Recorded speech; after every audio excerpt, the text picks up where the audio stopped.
Dans cette première vidéo, nous allons travailler dans l'atelier flexible du laboratoire Lineact à Césy. Ce laboratoire est constitué de plusieurs robots, de plusieurs postes manuels et d'une chaîne de fabrication. Nous allons nous attarder plus précisément sur l'UR10 qui servira de base et de structure pour toutes les vidéos qui vont suivre. Cette UR10 est constituée de plusieurs axes. Le premier axe étant la base, vient au-dessus l'épaule, puis le coude et enfin les trois axes qui nous serviront de poignée pour ce robot. On va maintenant s'intéresser au boîtier de commande. Ce boîtier de commande est constitué de deux parties. À gauche, le système de puissance qui va permettre de piloter le robot et à droite, un ordinateur qui va nous permettre de gérer l'affichage et tout le programme du robot proprement dit. Sur la partie gauche, on va pouvoir distinguer un certain nombre d'entrées et de sorties qui vont nous permettre de complètement piloter au niveau électrique le robot. On peut voir qu'il y a à gauche la sécurité, les arrêts d'urgence. Au milieu, on va voir la télécommande qui va pouvoir nous permettre de mettre en route ou d'éteindre le robot à distance avec du câblage. Ensuite, on a surtout toutes les entrées configurables, input et output, qui sont des entrées qu'on va pouvoir choisir en entrée ou en sortie un petit peu comme on veut. Les entrées digitales, les sorties digitales et les entrées-sorties analogiques. Tous ces systèmes-là vont nous permettre de piloter, donner des fonctions, donner des valeurs à notre système.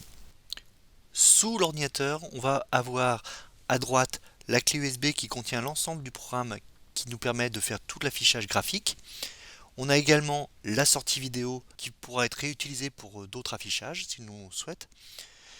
Vous avez également une entrée Ethernet qui va nous permettre de piloter à distance le bras robotique.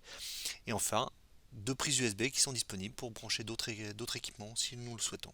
En regardant en dessous, on retrouve notre prise Ethernet, c'est juste un déport de la précédente. On a également le câble de sortie qui va vers le robot, qui contient toutes les commandes pour les différents moteurs des axes du robot. Et enfin, on a bien sûr le câble d'alimentation qui permettra de fournir l'énergie pour tout ce système. Quand on veut mettre le robot en route, une fois qu'on a branché correctement, il suffit d'appuyer sur le bouton Power. À partir de cet instant, on a tout le cycle de démarrage, de boot du système qui va s'effectuer.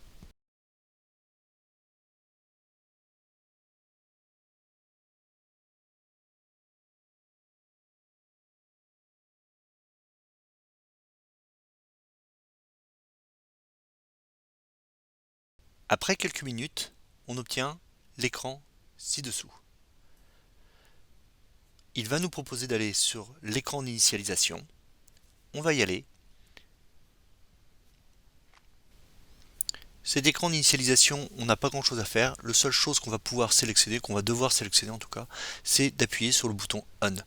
Ça va mettre l'automate en fonctionnement. Et au bout d'un certain temps, on aura accès au bouton Start.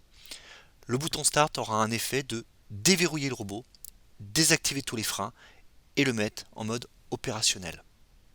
Une fois que le système sera en mode normal, on pourra cliquer sur OK et ainsi pouvoir commencer la programmation de notre robot.